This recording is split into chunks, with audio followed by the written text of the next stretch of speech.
की आपल्या मुलाबाळांचं, भटक्या मुक्त ओबीसी बांधव आणि भगिनींच्या मुलाबाळांचं भविष्य अंधकारमय होत आहे। त्यावेळेला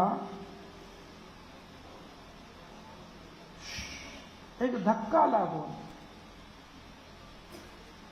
आतापर्यंत 7-8 लोकांनी जे आहे आपल्या जीवाचं बलिदान दिलं।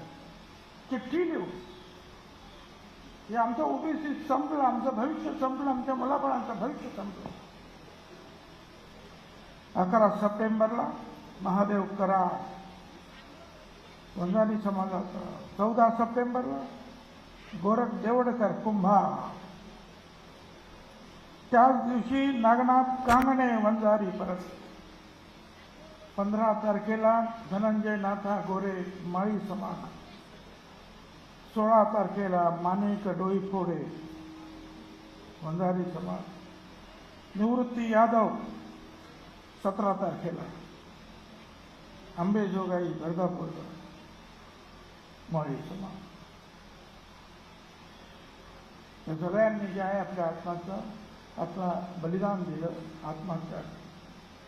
मी आपल्या सगळ्यांना विनंती करतो, आपण आहे त्या ठिकाणी त्यांना श्रद्धांजली अर्पण करण्यासाठी कृपया 1 मिनिट उभं राहावं।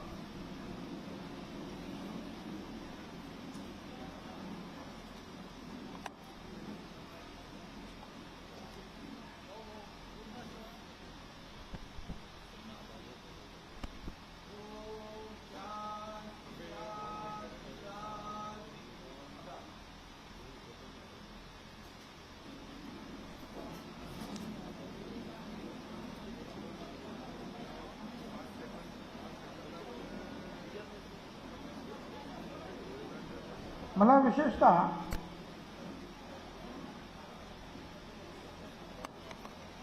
ही जी प्रसिद्ध माध्यमं इथे आलेली आहेत,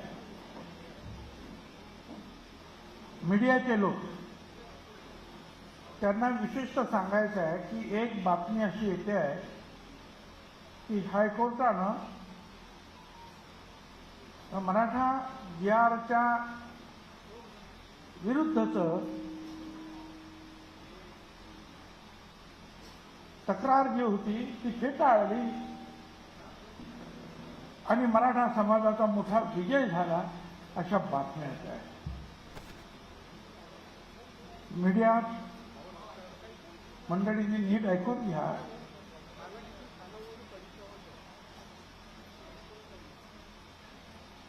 हा GR निघाल्यानंतर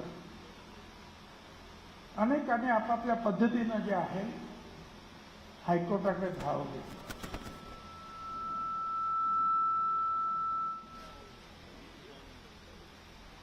त्यातल्या काही लोकांनी जे आहे PIL केलं, पब्लिक इंटरेस्ट लिटिगेशन, हायकोर्टात।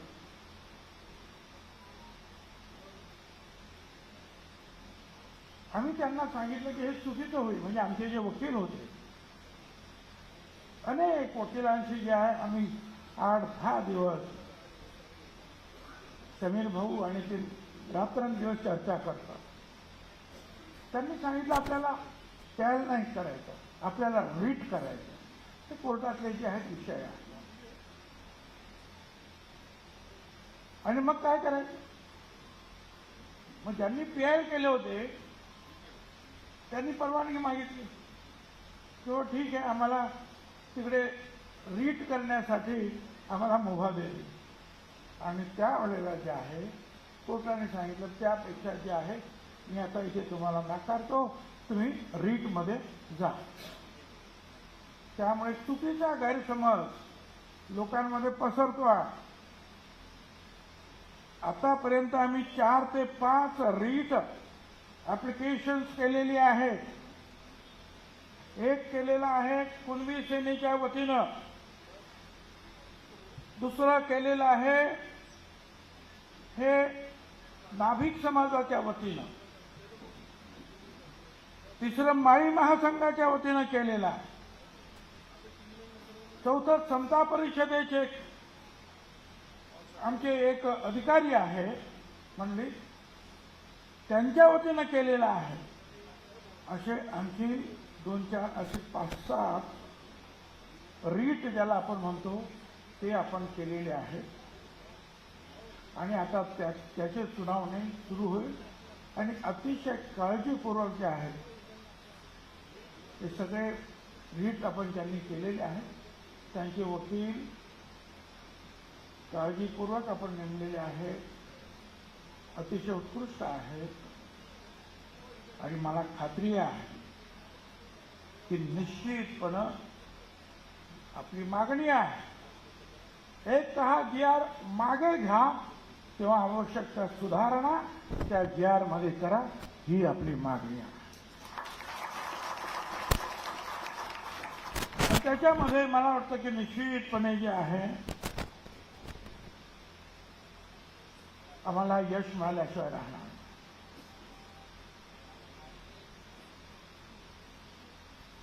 आपल्या सगळ्यांना कल्पना आहे, एक इतिहास माहिती असायला पाहिजे म्हणून सांगतो तुम्हाला. मंडल आयोगाच्या अगोदर वेगवेगळ्या राज्यांनी आपापल्या परीनं वेगवेगळ्या समाजांना आरक्षण दिलं. त्यावेळी BD देशमुख कमिटी फार वर्षापूर्वी नेमली. मराठा समाजाला द्यायचं की त्यांनी सुद्धा सांगितलं देता येणार नाही. कालेलकर हे आणखी तुम्हाला 340 कलम आहे संविधानातलं.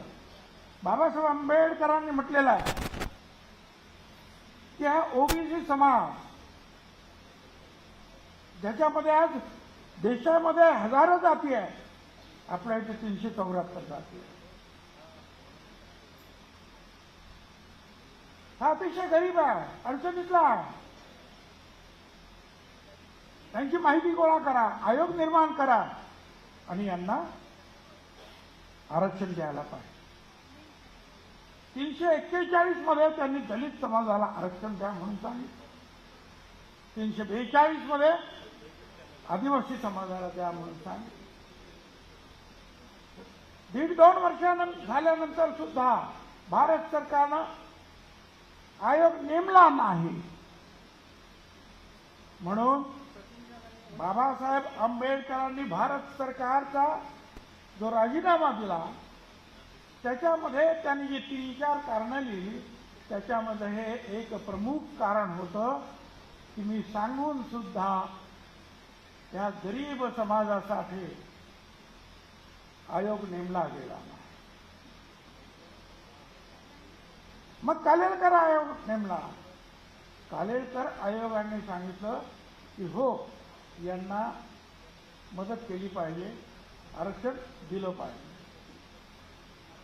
तो आयोग राष्ट्रपतीला त्यावेळेला देण्यात आला आणि मंत्रिमंडळाला. आता मी त्यात जात नाही, तुम्हाला माहिती आहे त्यावेळेला कोणाचे मंत्रिमंडळ होतं आणि कोण राष्ट्रपती होते.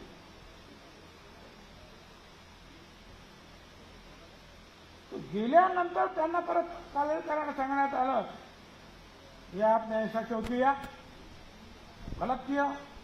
त्या कालेलकरांनी अगोदर पाठवलेला जो होता आयोग, तो त्यांचा अहवाल द्यायला पाहिजे. त्यात त्यांनी स्वतःचं पत्र लिहिलं की हे जरी असलं तरी मला स्वतःला असं वाटतं देऊ नये. अरे वा, देऊन झाल्यानंतर म्हणतो देऊ नये. लढा चालू राहिला. हा लढा आता नाहीये, स्वातंत्र्यापासूनचा लढाई ही सुरू आहे. बाबासाहेब आंबेडकरांनी सुरू केलेली आहे संविधानापासूनच. आणि मग मंडल आयोग निर्माण झाला. मंडल आयोग त्याचा सुद्धा अहवाल आला. 10 वर्ष तो सुद्धा दाबून ठेवण्यात आला भारत सरकारकडून.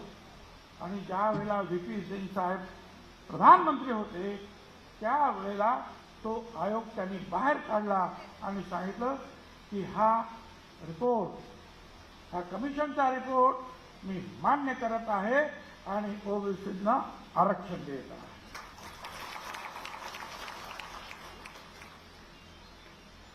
त्यावेळेला मी त्यांचं स्वागत केलं. मला वाटतं 7 जून वगैरे अशी काहीतरी तारीख असावी, आता आठवत नाही. पण त्या दिवशी लोकसत्ता पण सगळा पेपरला आला मुंबईच्या, की भुजबळांनी या निर्णयाचं स्वागत केलं. त्यावेळेला मी शिवसेनेचा आमदार होतो, महापौर होतो, दुसऱ्यांदा आमदार होतो.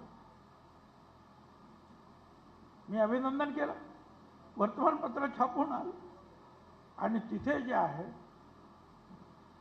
बाळासाहेब ठाकरे आणि आमचे मतभेद व्हायला सुरुवात झाली.